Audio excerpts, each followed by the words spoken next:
Chapter 1. The scent of the Nile filled the air as the early morning sun stretched over Alexandria. Golden light bathed the towering palace of Cleopatra, Queen of Egypt, reflecting off its marble columns and gilded statues. Birds sang in the gardens, but inside the royal chambers, there was an unnatural quiet. The stillness carried the weight of anticipation, for the future of two empires hung in the balance. Cleopatra stood at the window of her private quarters, her dark eyes fixed on the horizon. She was a vision of regal beauty, her linen gown shimmering in the dawn's light, her kohl-lined eyes sharp with intelligence. Yet there was a tightness around her mouth, a sign of the many burdens she carried. Rome was watching. No matter how strong she made Egypt, the shadow of the Roman Empire loomed over them, pressing closer every day. Her son, Caesarion, the boy who would one day inherit that burden, entered the room quietly. He was nearly 16, though the weight of his mother's expectations made him seem older. His hair was dark like hers, his features sharp like his father's, Julius Caesar, the man who had conquered Rome and the world, but whose legacy was now being torn apart. "Mother," Caesarion greeted her, his voice deepening into that of a young man. "You summoned me?" Cleopatra turned, her expression softening as she looked at her son. "Yes, Caesarion, we need to speak of your future." Caesarion walked to her side, his steps confident, though there was a hesitation in his eyes. He had been raised on stories of his father's greatness, tales of Julius Caesar's victories, his unmatched brilliance on the battlefield and in the Senate. But these stories, meant to inspire, also weighed heavily on Caesarion. His father had left an impossible legacy, and now that he was gone, it was up to Caesarion to live up to a name that had already shaped the course of history. "You are not just the son of Cleopatra," she continued, her voice steady, "you are the son of Caesar. Do you understand what that means?" "I do," he answered quickly. But Cleopatra could see the doubt behind his words. "No," she said, her tone sharpening. "You don't fully understand yet. You carry the blood of two empires, Egypt and Rome. And that makes you more dangerous than anyone realizes. Octavian, Caesar's adopted son, knows this. He will come for you because he knows that your birthright threatens his claim to Rome. But he cannot stop you if you are ready." Caesarion's jaw tightened. "I will be ready. I am not afraid of Octavian." Cleopatra smiled faintly, though sadness crept into her eyes. "It is not enough to be brave. You must be smart, Caesarion. The Romans do not play by rules of honor. They play by power. Octavian may try to outmaneuver us politically, but you have something he does not, Caesar's true blood. The people of Rome adored your father, and they will adore you." He wanted to believe her. He wanted to believe that the blood of Caesar flowing through his veins would be enough to make Rome bow to him. But deep down, Caesarion wasn't sure. His life had been spent in Alexandria, under the protection of his mother's palace, surrounded by tutors and generals who taught him how to lead, but never gave him the chance to prove himself. "When will I be ready?" Caesarion asked, his voice tinged with frustration. "When will I be allowed to show the world who I am?" Cleopatra's gaze softened, and she reached out to touch his cheek. "Soon, my son, but not yet. You are still learning. You must be patient. The time will come when you will stand before Rome, and when that day comes, you will be strong enough to claim what is yours."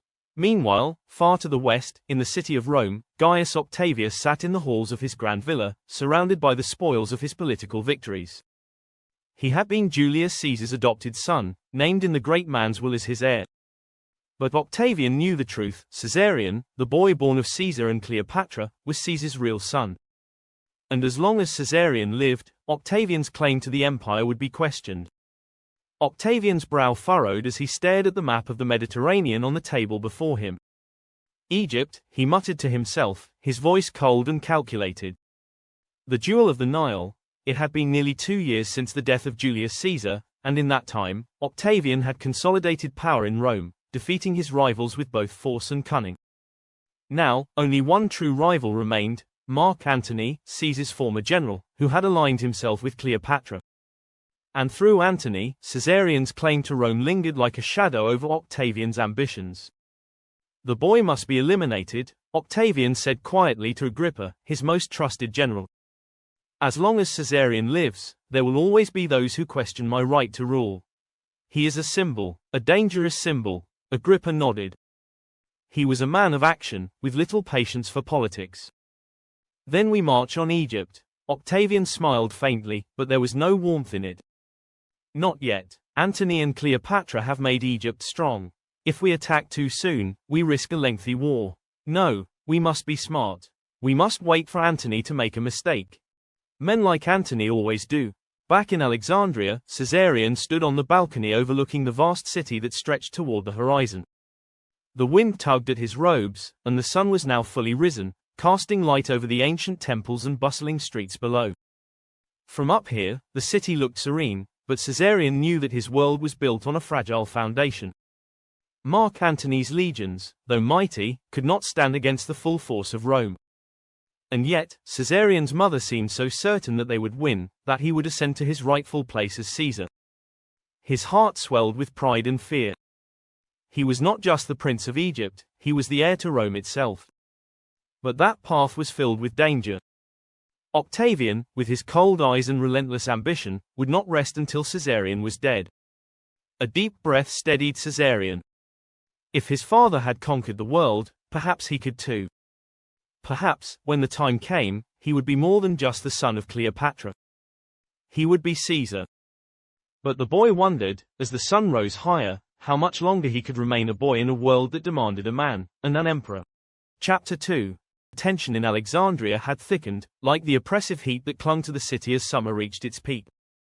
Caesarion could feel it in the way the guards stood a little stiffer, their eyes sharper, scanning the horizon for signs of danger. He could see it in the hurried whispers of the court, as rumors of Rome's impending wrath echoed through the palace halls. But none of that weighed as heavily on Caesarion as the growing expectations from his mother, Cleopatra. She had always been a figure of unshakable strength to him, but even now, he could sense the worry she tried to hide behind her regal composure. Her plans for him, her insistence that he would rule not just Egypt, but Rome itself, felt like a mantle too large for his shoulders. In the training yard, Caesarion focused his energy on sparring. His sword clashed against that of one of Cleopatra's elite guards, a man who towered over him, though Caesarion held his own. He had been trained by the best, preparing for the day when he would lead armies. The sun was high, casting beads of sweat along his brow, but Caesarion refused to slow his strikes. The guard lunged at him, but Caesarion twisted, his sword flashing in the light as he deflected the blow. The clang of steel filled the air. He could feel the muscles in his arm strain as he parried and countered, focusing every ounce of his energy on the fight. But even as he fought, his mind was elsewhere. Enough! A familiar voice cut through the air. The sound of clashing swords ceased. Caesarion lowered his blade, turning to see Mark Antony approaching across the yard. The Roman general moved with purpose, his face weathered by years of battle but still possessing the fierce confidence that had made him one of the most respected men in Rome. His armor gleamed in the sun, a reminder that Antony was not just a politician, but a warrior. "You fight well," Antony said as he reached him, nodding toward the boy's blade. "But your mind is not on the fight." Caesarion wiped the sweat from his brow and stepped forward, sheathing his sword. "But Octavian, he's moving against us, isn't he?" Antony's face darkened, the lines around his eyes deepening. "Yes, Octavian has been consolidating power in Rome, and he's making alliances with the Senate. He sees you as a threat, and he won't rest until he has removed that threat. But he is not invincible. We still have time." Cleopatra had told him as much, but hearing it from Antony gave the threat a sharper edge. Octavian, with his legions and his ambition, was not just a distant figure in Rome. He was a force that would come for them, and for Caesarion, sooner than he had thought. "What do we do?" Caesarion asked, his voice quieter now. He had always looked up to Antony as a figure of strength, a man who had fought alongside his father, Julius Caesar. Antony had been there at the height of Rome's glory, and now, he was the key to securing Caesarion's future. Antony's eyes narrowed as he considered his answer. "We prepare. I have legions loyal to me, and we will fortify our defenses. Cleopatra's fleet is strong, and Egypt's wealth gives us an advantage. Octavian may have Rome's Senate, but we have the means to hold him back." Caesarion felt the weight of Antony's words, but still, doubt gnawed at him. "And if that's not enough?" Antony placed a hand on Caesarion's shoulder, his grip firm. "You have more than just armies, you have the legacy of your father. Julius Caesar's name still holds power in Rome, more power than Octavian would like to admit. That is what makes you dangerous to him. He fears you because you are more than just a boy, you are the living symbol of Caesar's bloodline. The words settled into Caesarion's mind, but they did little to ease the growing pressure in his chest. The name, Caesar, was both a blessing and a curse. It was the key to power, but also the reason Octavian would stop at nothing to see him dead. Later that evening, Cleopatra summoned Caesarion to her chambers. The air was cool, the evening breeze drifting in from the Nile. The flicker of oil lamps cast soft light on the walls, illuminating the intricate designs of the palace. Cleopatra sat at her desk, poring over a map of the Mediterranean. She looked up as Caesarion entered, her face calm but resolute. "Antony has spoken with you." "He has," Caesarion replied, moving closer. "He says Octavian is preparing to strike." Cleopatra nodded, her expression unreadable. "He is, but there is still a chance to turn the tide in our favor. Rome is not united. There are those in the Senate who would support you if they thought you had the strength to challenge Octavian." Caesarion raised an eyebrow. "Support me, but I am just a boy to them." Cleopatra's gaze hardened. "You are Caesar's son. In Rome, that still means something. But we cannot wait for them to come to us. We must show them that you are worthy of your father's name." Caesarion frowned. "How? What can I do that will make them see?" Cleopatra stood, her figure imposing despite her slight frame. "You must make yourself visible. Octavian keeps his power close, in Rome, but you will travel. We will send you to the provinces where Julius Caesar was loved, Gaul, Hispania, and the Eastern territories. There, the people still remember your father's name. They will rally behind you, and when they do, the Senate will be forced to recognize your claim." Caesarion's heart pounded at the thought of it. He had never left Alexandria, never seen the lands of his father's conquests. But now, he was being asked to present himself as Caesar's heir to the world. "Are you sure this is the right path?" Caesarion asked, doubt clouding his mind. Cleopatra smiled, a fierce glint in her eyes. "It is the only path. You must become the ruler you were born to be, or Octavian will destroy you before you ever have the chance." That night, as Caesarion lay in his chambers, sleep eluded him. His mind raced with images of foreign lands, of cities filled with people who had worshipped his father, of Roman generals who would either bow to him or conspire against him. The weight of the decision settled on him like a heavy cloak. Was he ready to leave the safety of Alexandria? To step into the world as Julius Caesar's son, the boy who could one day rule both Rome and Egypt? His heart told him that this was what he had been born for, but his mind was filled with uncertainty. The shadows in his room seemed to grow longer as the night deepened, and Caesarion knew that from this moment forward, his life would never be the same. Chapter 3. Caesarion stood at the bow of the ship, watching the shimmering horizon as the Egyptian coastline faded behind him. The wind carried the scent of salt water and adventure, but in Caesarion's heart, there was a gnawing uncertainty. He was leaving Alexandria for the first time in his life, setting out on a journey to claim the support of the provinces once ruled by his father, Julius Caesar. It was a path that would either solidify his legacy or bring his downfall. Behind him, the sailors moved swiftly about the deck, their eyes fixed on their tasks. They were a loyal crew, hand-picked by Cleopatra herself, men she trusted to carry her son safely across the sea. But loyalty was not what Caesarion needed to win Rome. He needed power, alliances, and above all, recognition. His mother had told him that the people in the provinces would rally behind him, but he couldn't help but wonder. Or was he just a boy chasing the ghost of a father he barely knew? Mark Antony stood beside him, his strong presence a silent reassurance. Antony had insisted on accompanying Caesarion, both as a mentor and as a protector. Antony had commanded legions, fought in battles, and navigated the dangerous political waters of Rome. He was a man who knew what it took to seize power, and for now, Caesarion would follow his lead. "Your first stop will be Gaul." His eyes were focused on the distant waves, but his mind was clearly elsewhere. "Your father's victories there are legendary. The people still speak his name with reverence. If you can win their support, it will send a message to Rome." Caesarion nodded, but doubt flickered in his chest. "And what if they don't accept me? What if they see me as nothing more than Cleopatra's son, a foreigner?" Antony turned, his sharp gaze meeting Caesarion's. Then you show them that you are not just Cleopatra's son.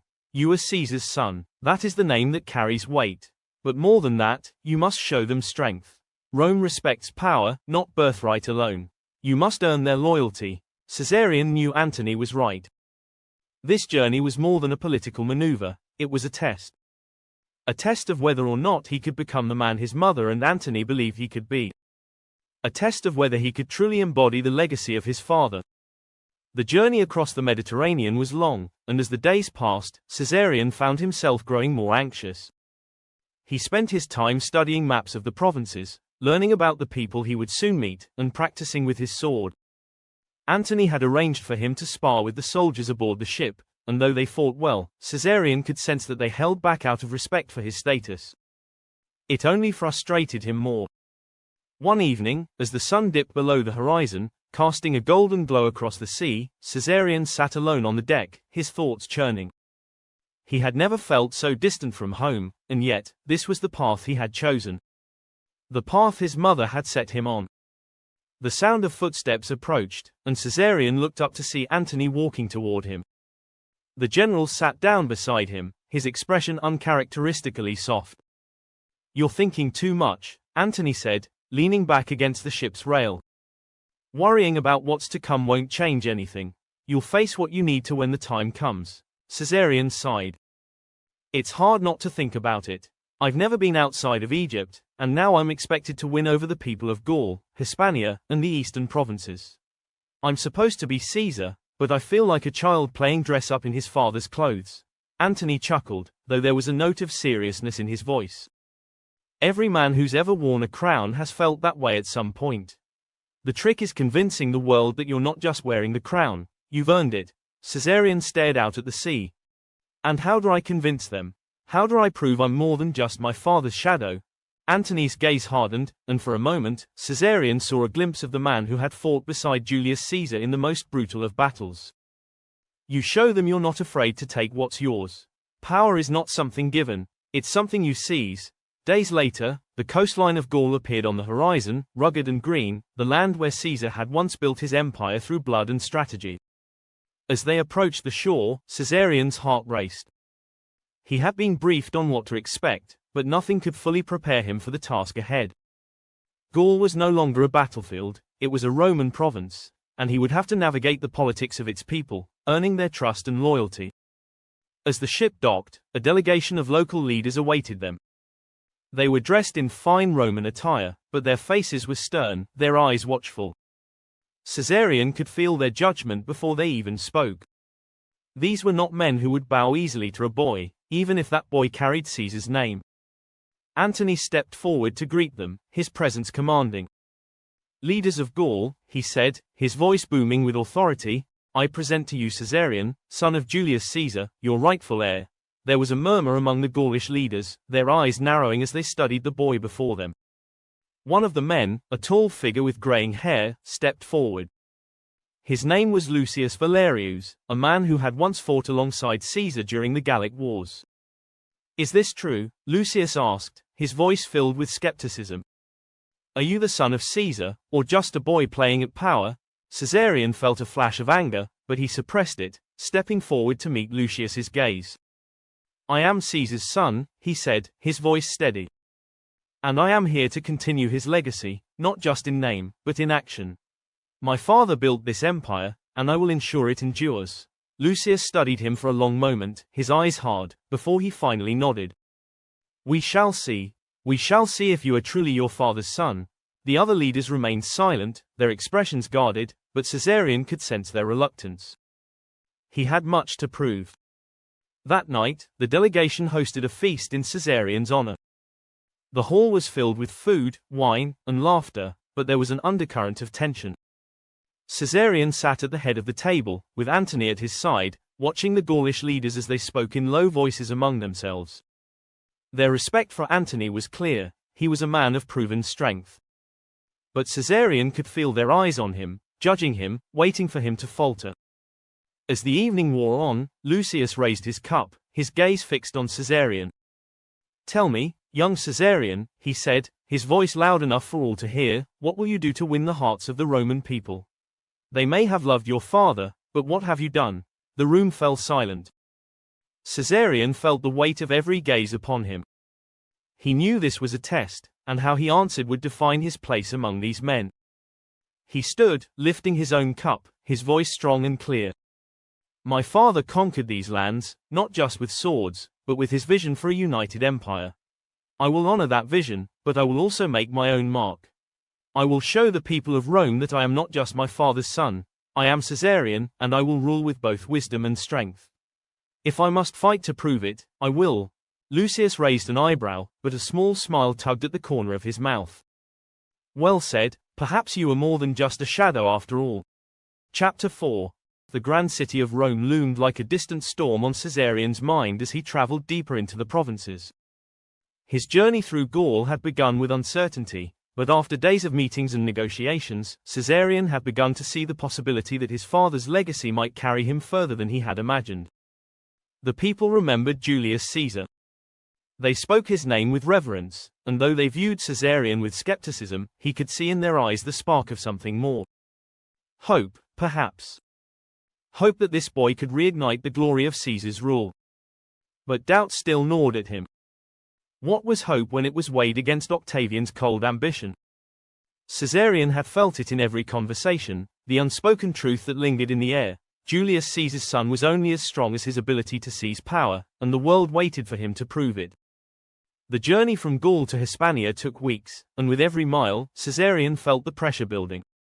Mark Antony had remained by his side, though there was an unspoken tension between them. Caesarion sensed that Antony, too, was waiting for something, waiting to see if the boy could truly rise to meet the destiny that had been thrust upon him. As they arrived in the heart of Hispania, Caesarion's thoughts returned to his father. Julius Caesar had won his greatest victories in these lands. Hispania had once been the stage for his father's triumphs, where Roman legions crushed their enemies and expanded the empire. Now, Caesarion was here to remind the people of those victories and to claim their loyalty. But as he stood on the threshold of another test, the provincial capital welcomed Caesarion with a muted reverence. The streets were filled with people, their eyes watching him with curiosity and wariness. The local governor, Marcus Aemilius, greeted them with a warm but formal reception, offering them quarters in the governor's palace for the duration of their stay. Antony wasted no time. As soon as they were settled, he gathered Caesarion and a few trusted advisors in a private chamber within the palace.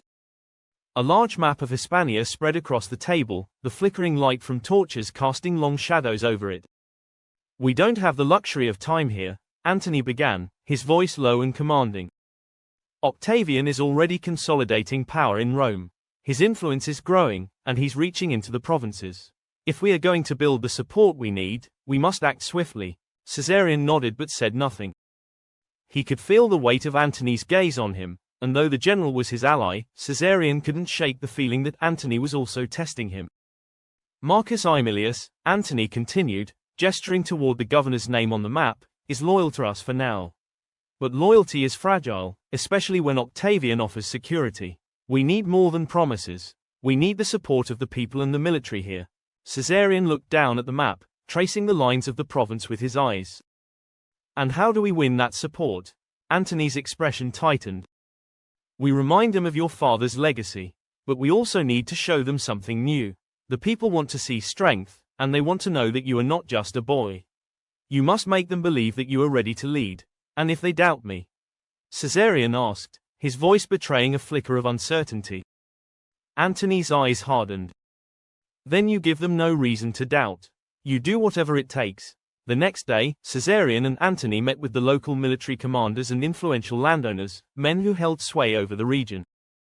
It was a formal gathering, with wine flowing and polite conversation filling the hall, but beneath the surface, Caesarion could feel the tension. These men had seen many leaders come and go. Their loyalty was not to Caesarion, but to their own survival. Marcus Aemilius introduced Caesarion to the assembly with great ceremony, his voice booming through the hall. This is Caesarion, son of Julius Caesar, the rightful heir to the legacy of Rome. He has come to continue his father's vision. Caesarion stood before the gathering, feeling the weight of their eyes on him. The moment stretched, and for a brief second, he felt the familiar pang of doubt. But then, something stirred inside him. He was not just a boy playing at power, he was Caesar's son. And he would prove it. I know what you are thinking, Caesarion began, his voice steady. You wonder if I am capable of leading, if I am worthy of the name I carry. You look at me and see the shadow of my father, but I am here to tell you that I am not just Julius Caesar's son. I am Caesarion, I have his blood, but I will build my own legacy. My father gave Rome victories, but I will give you a future. A future where Rome is strong, where its enemies fear us, and where the provinces are respected and not ruled by the whims of a senate that cares nothing for you. The hall fell silent as Caesarion's words echoed off the walls. He could see the flicker of interest in their eyes, the first signs that they were listening, that they might believe him. You have all heard of Octavian, Caesarion continued, his voice rising with conviction. He claims to be Caesar's heir, but what has he done? He has surrounded himself with power in Rome, but he knows nothing of the lands my father fought for. He knows nothing of the loyalty you gave to my father. Octavian is a politician, I am a leader. There were murmurs of approval from the crowd, and Caesarion felt a surge of confidence.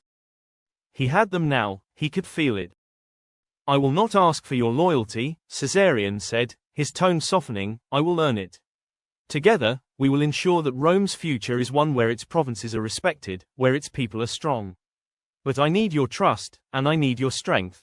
The applause began slowly, a few scattered claps at first, but then it grew. The room erupted in cheers and shouts of approval. Caesarion felt a rush of pride, but alongside it, a growing sense of responsibility. This was not a game anymore. These men were looking to him to lead, to guide them through the chaos that Octavian would bring. As the night wore on and the feast continued, Caesarion felt a hand on his shoulder. He turned to see Antony standing behind him, a faint smile on his lips. Well done, Antony said. You're starting to sound like your father, Caesarion smiled. He had given them words, promises of strength and unity, but words alone would not win this war.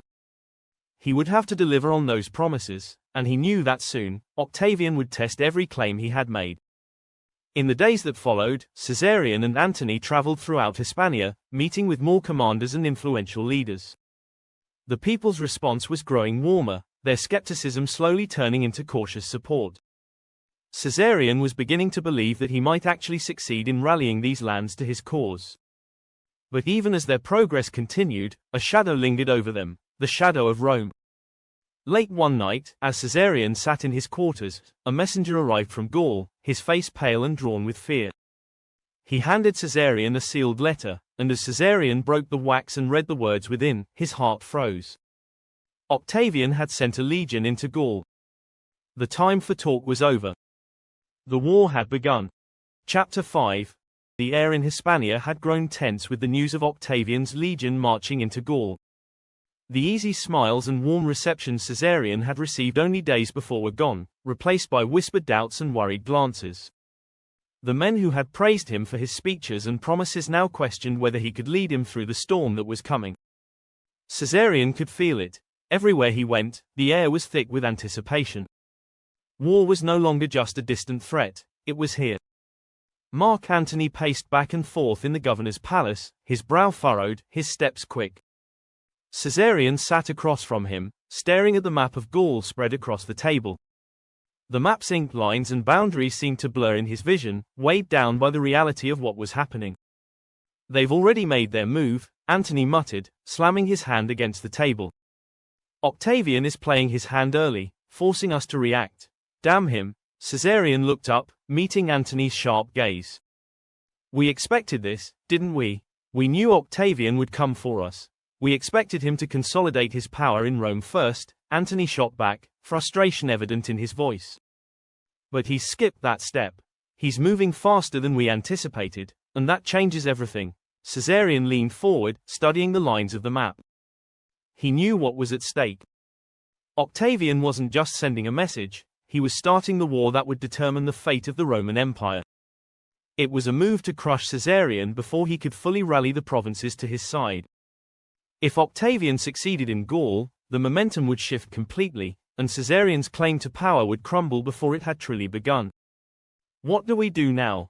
Caesarion asked, his voice steady, though his heart raced with uncertainty. Antony's gaze softened slightly. He had seen enough young men face their first taste of war to recognize the mix of fear and determination in Caesarion's eyes. He knew that Caesarion, despite his royal blood and speeches, was still a boy standing on the brink of a battle he had never imagined. "We do what your father would have done. We go to war." Caesarion's chest tightened. He had always known this day would come. His mother had prepared him for it, and Antony had guided him toward it. But now, standing on the precipice, it felt different. Real. "Are we ready?" Caesarion asked quietly, his eyes flicking back to the map. Antony hesitated. "We will have to be." The next few days passed in a blur of preparation. Messages were sent to their allies in Gaul and Hispania, calling for reinforcements. Caesarion moved through the camps, speaking to soldiers, rallying them with words of courage. He saw the weariness in their eyes, the doubt that lingered despite his efforts. These men had fought for Julius Caesar. Now, they wondered if they could trust his son to lead him through what was coming. One evening, as the sun dipped below the horizon and the campfires crackled with the smell of roasted meat, Caesarion found himself alone at the edge of the camp. He stared out into the vast expanse of land, thinking of the battles that had been fought here long before his time. His father had conquered these lands, but Caesarion would now have to fight to keep them. "Caesarion," he turned to see Antony approaching, his expression unreadable.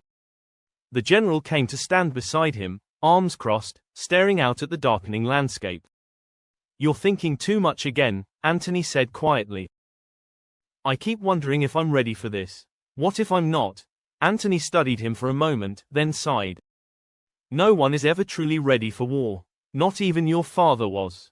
But what made him great wasn't that he was prepared for every battle, it was that he adapted. He learned quickly, and he didn't let fear stop him." Caesarion looked down, his hand absent-mindedly brushing the hilt of the sword at his side. "I'm not my father." "No," Antony said softly, "but you don't have to be.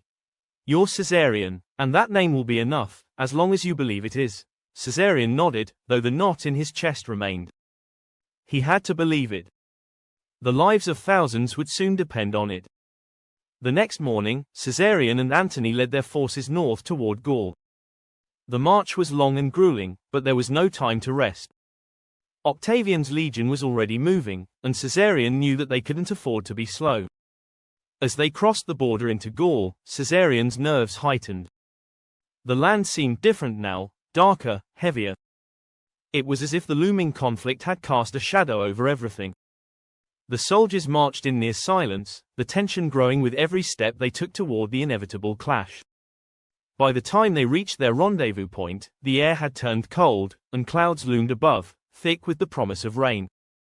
Caesarion's heart pounded in his chest as they approached the makeshift camp where their Gaulish allies were waiting. Lucius Valerius, the old commander who had questioned Caesarion's resolve when they first met, stood at the camp's entrance, his expression grim. "You're just in time," Lucius said, his voice rough from years of shouting commands on the battlefield. "Octavian's forces are not far. We've scouted them, they're prepared for war." Caesarion dismounted his horse, his legs stiff from the long ride. "And so are we." Lucius gave him a long, appraising look before nodding. "We'll see." That night, the storm finally broke. Rain poured from the sky, drenching the camp in a relentless downpour. Caesarion stood outside his tent, the cold rain beating against his skin, his heart racing as the reality of the coming battle set in. Tomorrow, the first blows would be struck. Tomorrow, they would face Octavian's legion. As he stood in the rain, Caesarion thought of his father. He had heard the stories 1,000 times, how Julius Caesar had led his men to victory in impossible situations, how he had commanded the loyalty of his soldiers with a single word. Caesarion had always admired his father's legend, but now, as the storm raged around him, he realized that he was no longer just living in that shadow. He was creating his own. "Caesarion," Antony's voice broke through the storm. Caesarion turned to see the general standing beside him, soaked from the rain but unfazed. "Tomorrow is your first battle," Antony said, his voice low and steady. "And it won't be your last. But remember this, whether we win or lose tomorrow doesn't matter as much as how you lead. The men need to see you standing tall. They need to believe that you can lead him through this." Caesarion met Antony's gaze, the storm swirling around them. I won't let him down. Antony smiled faintly. Good, then we have a chance. As the storm raged on, Caesarion returned to his tent, his mind racing with thoughts of the battle to come. He had dreamed of this moment for so long, but now that it was here, it felt like something else entirely. This was no dream. This was war. Tomorrow, he would face Octavian's forces. Tomorrow, he would begin to carve his own legacy. Chapter 6. The morning broke with a pale, grey sky, the remnants of the storm lingering like a bad omen. The soldiers of Caesarion's camp moved with a quiet determination, their armor clinking softly as they prepared for battle. Caesarion stood at the edge of the camp, looking out at the fields where the decisive fight with Octavian's legion would soon begin. Mark Antony approached, his face unreadable but his step steady. He had been through countless battles, and though this one would be different, personal, it was clear that Antony's resolve was unwavering. For Caesarion, though, this battle was more than just a clash of armies. It was a fight for his father's legacy and, perhaps more urgently, for his own. Today is the day, Antony said quietly as he came to stand beside Caesarion. There's no turning back now. Caesarion nodded, his fingers tightening around the hilt of his sword. I'm ready. Antony gave him a long look, as if searching for any cracks in his composure. You've trained for this, but remember, war is not won by strength alone. Keep your mind clear. Fight not just with your sword but with strategy.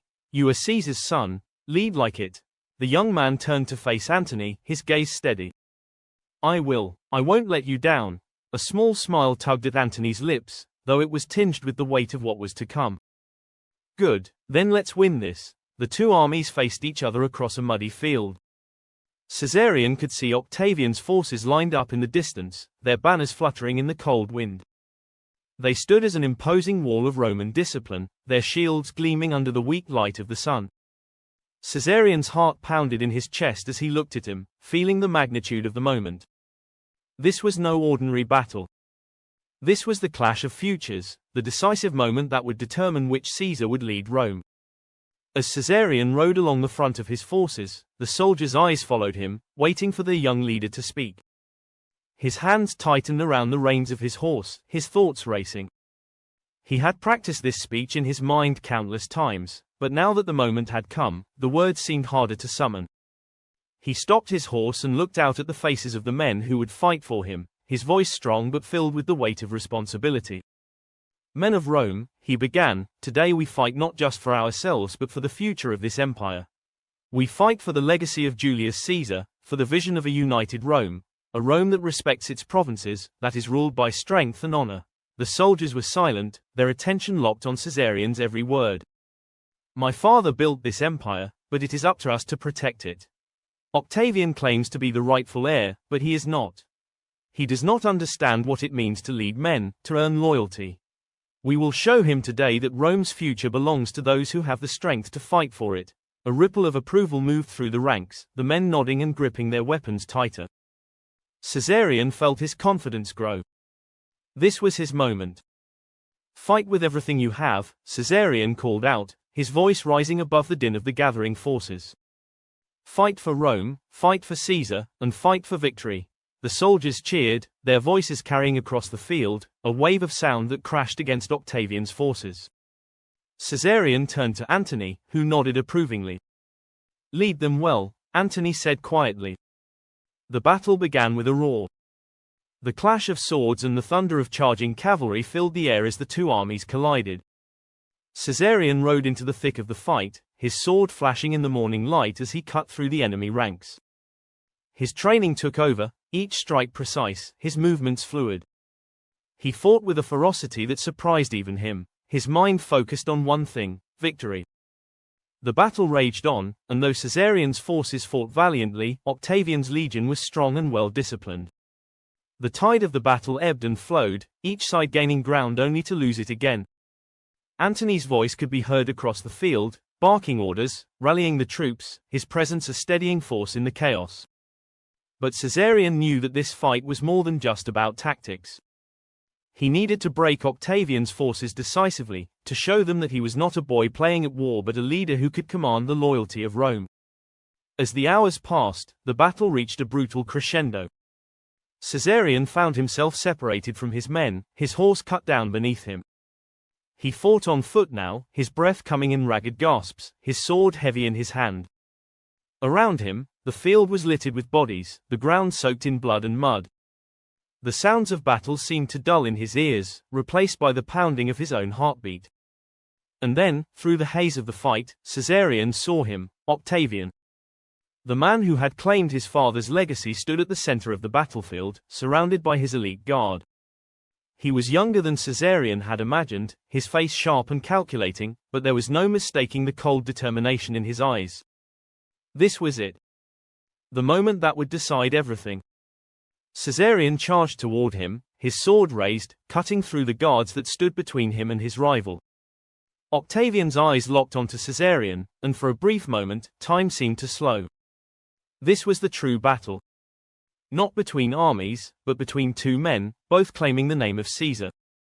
Their swords clashed, the impact reverberating through Caesarion's body.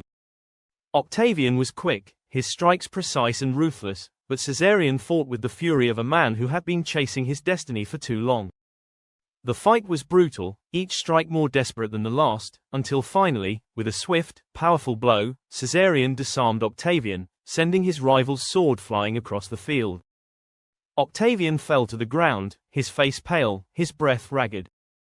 Caesarion stood over him, his sword poised for the killing blow. Around them, the battle continued to rage, but in this moment, it felt like the world had stopped.